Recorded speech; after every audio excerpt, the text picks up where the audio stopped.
ముఖ్యమంత్రి మంత్రులు ప్రజాప్రతినిధులు 18 రోజుల్లోనే ఎన్డీఏ కీలక హామీ అమలైంది అనే వార్తను ఈనాడులో చూడొచ్చు. ఈనాడు అండ్ ఆంధ్రజ్యోతి ఇదే వార్తను ఈ యాంగిల్లోనే వార్తను ప్రచురిస్తే, సాక్షిలో పింఛన్లపై పెత్తనం అనే వార్తను చూడొచ్చు. మళ్ళీ జన్మభూమి కమిటీలదే రాజ్యం, 5 ఏళ్లు వివక్ష లేకుండా అందించిన పెన్షన్లకు రాజకీయ రంగులు అద్దుతూ ఉన్నారు. పేరుకు మాత్రమే సచివాలయాల ఉద్యోగుల పంపిణీ, కూటమి పార్టీల నేతల కనుసన్నల్లోనే అంతా ఆధిపత్యం చాటుకునేందుకు టీడీపీ జనసేన కొన్ని చోట్ల ఆరాటపడ్డాయి, కొన్ని చోట్ల పోరాటం కూడా చేసుకున్నాయి అంటూ సాక్షి ఈ వార్తను ప్రచురించింది. అండ్ పెన్షన్ మొత్తంలో పలు చోట్ల 500 రూపాయల చొప్పున వసూలు చేశారంటూ కూడా కొంతమంది వైసీపీ నేతలు ఆరోపణలు చేస్తూ ఉన్నారు. ఇక సాయం కాదు, ఇది నా బాధ్యత అంటూ ఉన్నారు చంద్రబాబు నాయుడు. ప్రతి ఇంటికి పెద్ద కొడుకుగా ఉంటా, ఒక్క నెలలోనే 400 కోట్లు 3 నెలల బకాయిలతో పెన్షన్ ఇచ్చాం. ఇక ఏటా 33,100 కోట్లు ఖర్చు చేస్తామంటూ కూడా స్పష్టం చేశారు. తవ్వుతున్న కొద్దీ అప్పులు బయటపడుతూ ఉన్నాయి, వైసీపీ చేసిన తప్పులు కూడా బయటకు వస్తూ ఉన్నాయి. వికృత చేష్టలతో ఆంధ్ర బ్రాండ్ని దెబ్బతీశారు, పారిశ్రామికవేత్తలు భయపడే పరిస్థితి వచ్చిందంటూ కూడా ఈ పెన్షన్లు ఇచ్చే క్రమంలో చంద్రబాబు నాయుడు కామెంట్ చేశారు. ఇక బాబు అనుభవంతోనే ఇది సాధ్యమైంది అంటూ ఉన్నారు డిప్యూటీ సీఎం పవన్ కళ్యాణ్. వాలంటీర్లు లేకుండానే పింఛన్ల పంపిణీ జరిగింది. జగన్ సర్కార్లో కని విని ఎరగని విధ్వంసం జరిగింది, పంచాయతీలో తవ్వే కొద్దీ భాగవతాలు బయటపడుతున్నాయంటూ కూడా కామెంట్ చేశారు. ఇక 4.5 ఏళ్ల తర్వాత 1వ తారీఖునే ప్రభుత్వ ఉద్యోగులు జీతాలు అందుకున్నారు. 90% పైగా ఉద్యోగులకు ఖాతాల్లో జమ అయింది. నేడు పెన్షన్లు కూడా 100% పూర్తయ్యే అవకాశం కనిపిస్తూ ఉంది. And deputy CM Pawan Kalyan పిఠాపురంలో పర్యటించారు. ఈ సందర్భంగా తప్పులన్నీ బయటకు తీస్తానంటూ కూడా స్పష్టం చేశారు. హామీ ప్రకారం పింఛన్ల సొమ్ము పెంచి ఇళ్ల వద్దనే ఇస్తూ ఉన్నాం. ఎన్టీఆర్ భరోసా పింఛన్ల పంపిణీలో ఉప ముఖ్యమంత్రి పవన్ కళ్యాణ్ స్పష్టం చేశారు. అండ్ పింఛన్ల పెంపు అనేది చంద్రబాబుతోనే సాధ్యమవుతుంది అంటూ కూడా కితాబిచ్చారు. అలాగే వైసీపీ నేతల అక్రమాలు నేపాల్కి కూడా తాకాయి అంటూ ఆరోపణలు చేశారు. అక్కడ పట్టుబడ్డ 1000 టన్నుల ఎర్రచందనం ఆరా తీస్తే పెద్దిరెడ్డి మిథున్ రెడ్డిలదని తేలింది అంటూ జనసేన కార్యకర్తల సమావేశంలో చెప్పారు. దాంతోపాటు ఇప్పుడు 11 వచ్చాయి, రేపు 1 రావచ్చు అంటూ కూడా, అంటే వైఎస్ఆర్ కాంగ్రెస్ పార్టీ పరిస్థితి నానాటికి దిగజారవచ్చు అని కామెంట్ చేశారు. ఇక 1995 నాటి చంద్రబాబును చూస్తారు అంటూ ఉన్నారు సీఎం చంద్రబాబు. తప్పు చేస్తే ఎవరిని వదిలిపెట్టను, అధికారులు మంత్రులు ఎమ్మెల్యేలకు కూడా ఇది వర్తిస్తుంది అంటూ స్పష్టం చేశారు. ఇక ఏపీ ప్రజల ఆకాంక్షల్ని నెరవేర్చండి, పోలవరం అమరావతి నిర్మాణానికి నిధులు ఇవ్వండి, రెవెన్యూ లోటు గ్రాంటు మంజూరు చేయండి అంటూ లోక్సభలో కేంద్రాన్ని కోరారు టీడీపీ లోక్సభ పక్ష నేత శ్రీకృష్ణదేవరాయలు.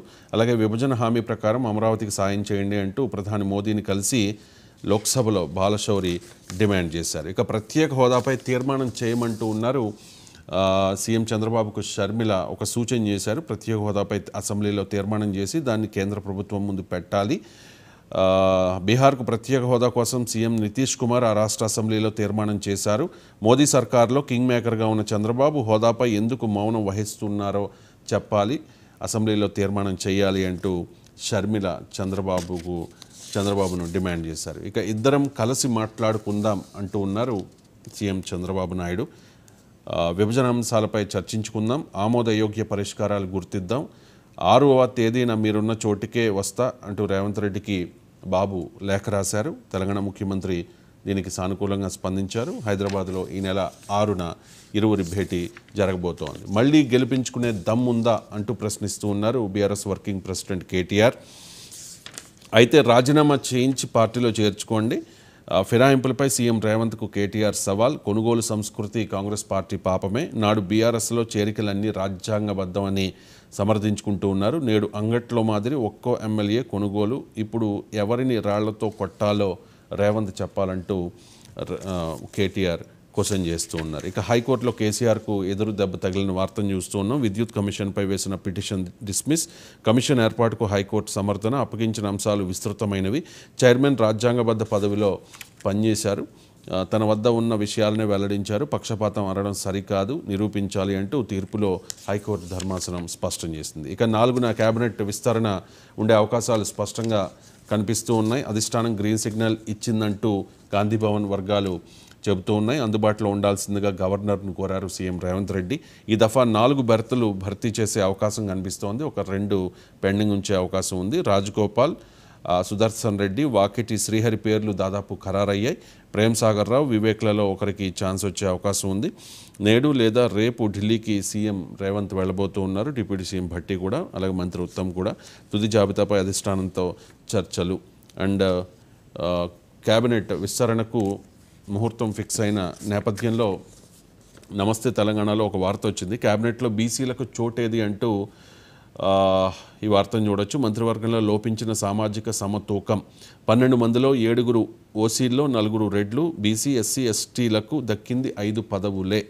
మరో 2 రెడ్లకు చోటంటూ సంకేతాలు. రేవంత్ అనుకూలుడికే పీసీసీ అధ్యక్ష పీఠం అంటూ ఈ మంత్రివర్గ కూర్పును ఎద్దేవా చేస్తూ ఈ వార్తను చూడొచ్చు. ఇక మహిళ అని సానుభూతి చూపలేం. కవితకు వ్యతిరేకంగా ఈడీ వద్ద బలమైన సాక్ష్యాలు ఉన్నాయి. మద్యం విధానం కుంభకోణంలో కవిత బెయిల్ పిటిషన్లను ఢిల్లీ హైకోర్టు తిరస్కరించింది. ఇక మీరు హిందువులే కాదు, హింసా విద్వేషాన్ని వ్యాపింపజేస్తూ ఉన్నారు. అధికార పక్షానికి 24 గంటలు అదే పని అంటూ లోక్సభలో విపక్ష నేత రాహుల్ తీవ్ర వ్యాఖ్యలు చేశారు. హిందుత్వం అహింస నిర్భీతిని ప్రవచిస్తోంది. హిందూ సమాజాన్నే హింసావాదులు అంటారా అంటే, హిందుత్వం అహింస నిర్భీతిని ప్రవచిస్తోందని రాహుల్ కమెంట్ చేస్తే హిందూ సమాజాన్నే హింసావాదులు అంటారా అంటూ రాహుల్ వ్యాఖ్యలపై మోదీ అభ్యంతరం వ్యక్తం చేశారు. క్షమాపణ చెప్పాలని కూడా డిమాండ్ చేశారు. ఇక బీజేపీ, ఆర్ఎస్ఎస్ హింసను ప్రోత్సహిస్తున్నాయంటూ లోక్సభలో రాహుల్ చేసిన వ్యాఖ్యలపై పెద్ద దుమారం రేగింది. అలాగే ప్రధానికి స్పీకర్ ప్రణమిల్లారు అంటూ కూడా రాహుల్ అభ్యంతరం వ్యక్తం చేశారు. ప్రధాని మోదీతో కరచాలనం చేసే సమయంలో స్పీకర్ ఓం బిర్లా ప్రణమిల్లారని లోక్సభలో ప్రతిపక్ష నేత రాహుల్ గాంధీ విమర్శించారు. అండ్ ఇంకొకటి కూడా కామెంట్ చేశారు మోదీని ఉద్దేశించి. మోదీజీ ఎప్పుడు సీరియస్గా ఉంటారు, ఎందుకు నవ్వరు అంటూ కూడా ఎద్దేవా చేశారు. అవసరమైతే మోదీ పాదాలకు నమస్కరిస్తానంటూ ఓం బిర్లా, అంటే తనకంటే వయసులో పెద్ద కాబట్టి అవసరమైతే మోదీ పాదాలకు నమస్కరిస్తాను, దానిలో ఎటువంటి